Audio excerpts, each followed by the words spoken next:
आपने रंगनाथ जी के दर्शन किए? अगर हम आपको बोलें कि आपको रंगनाथ जी के दर्शन करने जाना है तो आपको गाइड की जरूरत पड़ेगी? गाइड की जरूरत पड़ेगी। बिना गाइड के दर्शन करने नहीं जा सकते। किस गली में है, कहाँ है, मुझे कुछ नहीं पता। एक भगवान की नगरी में आपको जो जो हम बताएं कि यहाँ निधिवन राज जाना है, सेवा कुंज जाना है, आपको दामोदर जी जाना है, आपको राधा रमण जाना है, तो आपको एक गाइड की जरूरत पड़ेगी। एक गाइड की जरूरत पड़ेगी ना। ऐसे ही भगवान का बड़ा टेढ़ा मेढ़ा मार्ग है। जहां भगवान तक पहुंचना होता है बड़ा टेढ़ा मार्ग है। शास्त्र बता रहे हैं कि आप दक्षिण की तरफ चलिए और ठीक वहीं से उत्तर की तरफ मुड़ा हुआ जिसे नहीं बताया गया, गुप्त कर दिया गया, वो बात गुरु बताएंगे। गुरु भगवान के मार्ग के गाइड है। वो हमें कदम कदम पर भूल भुलैया से बचाकर सही मार्ग में ले जाकर भगवान के चरणों में समर्पित कर देते हैं। जब स्वयं भगवान अवतरित होकर गुरु का वर्णन करते हैं, श्री कृष्ण जो संदीपनी जी के चरणों में नीचे बैठकर सुनते हैं, भगवान श्री राम वशिष्ठ जी के चरणों में बैठ करके सुनते हैं। जब भगवान स्वयं गुरु का वर्णन करते हैं तो हम भगवान के बच्चे होकर, मनुष्य होकर, हम बिना गुरु का वर्णन किए भगवान को कैसे प्राप्त कर सकते हैं? आप हमें बताओ। यदि आप सत्संग ना सुनो तो आपको उत्साह कौन देगा? कौन भगवत मार्ग में चलाएगा? कितने ऐसे भाई लोग हैं जो कहते हैं कि आज मैं आया हूं लेकिन पहले ही मैंने शराब छोड़ दी, मांस छोड़ दिया, गलत आचरण छोड़ दिए। तो किसके द्वारा? संत वाणी के द्वारा। अगर संत वाणी ना सुनते हम तो परमार्थ में हम चल ही नहीं सकते, भगवत मार्ग में चल ही नहीं सकते। बिना गुरु के चाहे शिव बिरंच सम होई, गुरु बिनु भवनिधि तरह न कोई। ये गोस्वामी तुलसीदास जी ने लिखा है। चाहे भगवान शंकर के समान वो त्यागी तपस्वी वैरागी हो और भगवान ब्रह्मा के समान चतुर हो सृष्टि रचना में जैसे ब्रह्मा जी, तो भी वो बिना गुरु के भव समुद्र से पार नहीं हो सकता। और सबके गुरु भगवान है और भगवान ही गुरु के रूप में मनुष्य रूप धारण करके हमें मिलते हैं, तब हमारा उद्धार होता है। आर्यन जी हरियाणा से। श्री हरिवंश महाराज जी, गुरुदेव, ये मन कभी कभी गुरुदेव में भी दोष दृष्टि करवा देता। हाँ, उसका स्वभाव है दोष दर्शन का। वो तो भगवान में भी करवा देगा दोष दृष्टि। जब तक चश्मा अगर हरा है तो हमें सब हरा नजर आएगा, और चश्मा हमारा लाल है तो सब लाल नजर आएगा। चश्मा हमारा दोष दृष्टि का है तो गुरु में और भगवान में भी दोष दृष्टि दिखाई देगी। संभालना चाहिए, नहीं तो पतित हो जाओगे। अगर गुरु में दोष दृष्टि या परदोष दर्शन की वृत्ति बनी रहती है, तुम्हारा पतन कर देगी। ये तुम्हें परमार्थ से क्या स्वार्थ से भी गिरा देगी। महत अपराध लग गया तो भारी दुर्गति हो जाएगी। इसलिए इस दोष दर्शन से बचे है। जहां दोष दर्शन वही प्रणाम करो, राधा राधा राधा राधा राधा राधा, श्री राधा श्री राधा श्री राधा, नहीं नहीं नहीं, राधा राधा, बस ये। जहां दोष दर्शन हो उसी समय राधा राधा राधा राधा, नहीं नहीं नहीं, सब में भगवान है, राधा राधा राधा राधा, बस हो जाएगी। हाँ, ऐसे ठीक हो जाओगे। ऐसे करो। शिवम कुमार सिंह जी। राधे राधे महाराज जी। महाराज जी, भगवत प्रेम की सर्वोच्चम स्थिति क्या है और हम साधक उस सर्वोच्चम स्थिति तक कैसे पहुंच सकते हैं? पहली बात तो भगवत प्रेम प्रतिक्षण वर्धमानम है, सीमा नहीं है कि यहां से पूर्ण होता है, ऐसा नहीं। प्रेम सदा बढ़िबो करे जो शशि कला प्रवेश, पया में पूनो नहीं ताते कबहु न शेष। प्रेम में कभी पूर्णिमा नहीं आती। वो प्रति जैसे चंद्रकला बढ़ती है ऐसे प्रतिपल प्रेम बढ़ता रहता है। पर प्रेम की जो पहचान है, हमारे पूरे संसार में कहीं हमें किसी से मोह या राग न रह जाए, ममता न रह जाए, एकमात्र भगवान में ममता। और धीरे धीरे ऐसी स्थिति आवे कि मैं को भूल जाए, केवल प्रभु याद रहे। अपनी हूँ सुधि ना रही, एक रहो नंदलाल।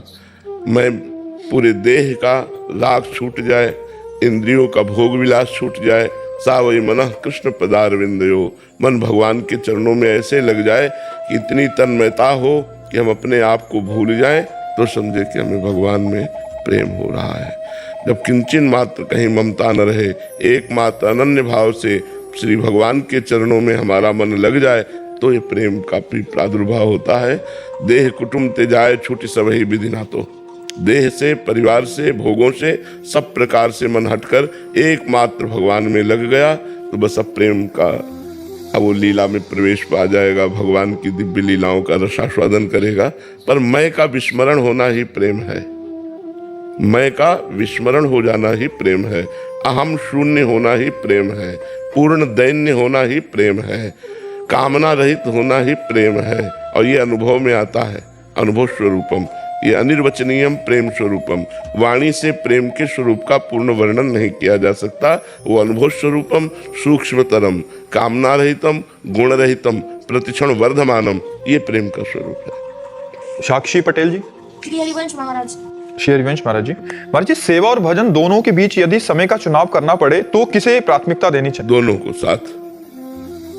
अगर हम रसोई सेवा कर रहे हैं तो राधा राधा कहने में क्या परेशानी है? हम सोनी सेवा कर रही हैं तो राधा राधा कहने में क्या परेशानी है? हम फावड़ा चला रहे हैं राधा राधा, क्या परेशानी है? सेवा और सुमिरन दोनों के द्वारा ही हम भगवत प्राप्ति करते हैं और दोनों एक साथ होने चाहिए। अगर सेवा हो रही है, सुमिरन भगवान का नहीं हो रहा तो संसार का चिंतन होगा।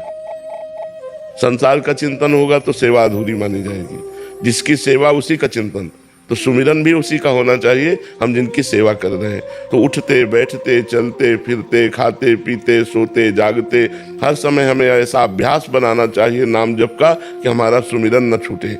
सेवा और सुमिरन दोनों चलना चाहिए, क्योंकि सेवा से शरीर पवित्र होता है और सुमिरन से मन पवित्र हो जाता है। जब तन मन पवित्र हो जाता है तो भगवान की भक्ति आ जाती है, और भगवान की भक्ति जिसके हृदय में आती है सब दैवी संपदा सहित स्वयं भगवान उसके हृदय में प्रकाशित हो जाते हैं। वो धन्य हो जाता है, लोकों में धन्य हो जाता है। हाँ, सकल भुवन मध्य निर्धना तेपि धन्या। यद्यपि वो गरीब है फिर भी वो समस्त भुवनों में सर्वश्रेष्ठ धन्य है। जिसकी हृदय में भगवान की एकमात्र भक्ति का प्रकाश हो गया तो भगवान अपने लोक को धाम को छोड़कर उसके हृदय में प्रकाशित हो जाते हैं। जिसके हृदय में भगवान प्रकाशित है उसको कितना अपार सुख मिलता होगा। सोचो, जो आनंद समुद्र के एक सीकर से त्रिभुवन का सुपास होता है, वो आनंद समुद्र भगवान हृदय में प्रकट हो गए। अब उसके आनंद की सीमा न रही। वो कभी नाचता है, कभी गाता है, कभी रोता है, प्रतिक्षण उसके भाव बदलते रहते हैं। सुनै न काहू की कही कहा न अपनी बात, नारायण वा रूप में मगन रहे दिन रात। किसी की सुनना नहीं, किसी से कहना नहीं, भगवान हृदय में प्रकाशित हो गए तो भगवान के रूप छके घूमत रहे, तन को तनिक न भान, नारायण दृग जल बहाय यह है प्रेम पहचान। नेत्रों से अश्रु बह रहा है, भगवान का रूप समाया हुआ है, परम धन्य स्थिति उसकी है। सतरति सतरत सा लोकांतार्यति, ऐसा महापुरुष स्वयं तर जाता है, स्वयं तर जाता है और लोगों को तार देता है। इसलिए धन्य है वही इस लोक में जो भगवान का नाम जप करते हुए सब कार्य करते हैं। जो भी सेवाएं हैं भगवान का स्मरण करते हुए करो, तो सेवा और सुमिरन दोनों साथ साथ अनुष्ठान करो। इससे भगवान की प्रेम लक्षणा भक्ति प्राप्त हो जाएगी और भगवान की कृपा से हमारा जीवन धन्य हो जाएगा। अरविंद राज जी। राधे राधे महाराज जी। महाराज जी, स्वभाव क्या है और क्या हमारा स्वभाव पिछले जन्मों पर आधारित है? हाँ, पिछले जन्मों से आधारित है। स्वभाव हमारे त्रिगुण की रचना से स्वभाव की रचना होती है, सत्वगुण रजोगुण तमोगुण। अब इनमें जैसे हमारे पीछे कर्म हुए हैं तो उसी कर्म के अनुसार, जैसे हम किसी को नहीं कह देते अरे ये तो देवता है, इसका बड़ा अच्छा स्वभाव, तो कोई कर्मों के अनुसार उसने राक्षसी कर्म किए तो उसका स्वभाव राक्षसी हो गया, दैवी कर्म किए तो दैवी। किन्हीं को कहते हैं तो भगवान है, ये तो साक्षात भगवान है। इतना कृपा, इतनी करुणा, इतना प्रेम तो केवल भगवान में हो सकता है। तो हम किन्हीं संतों को, भगवान के भक्तों को साक्षात भगवान कहने लगते हैं, ये तो भगवान है। स्वभाव, जो हम कर्म करते हैं उसी का परिणाम जो बनता है वो स्वभाव बनता है। अगर हमारे कर्म दैवी संपदा वाले हैं तो दैवी स्वभाव बनेगा, और आसुरी संपदा वाले हैं तो राक्षसी स्वभाव बनेगा। मानुषिक कर्म है तो मानुषिक स्वभाव बनेगा, भागवतिक कर्म है तो भागवतिक स्वभाव बनेगा। वो पीछे कर्म के आधारित स्वभाव है। अब हम भजन कर अपने स्वभाव को बदल सकते हैं। मनुष्य जीवन में इतनी छूट है कि हम अपने नए भाग्य की रचना कर सकते हैं।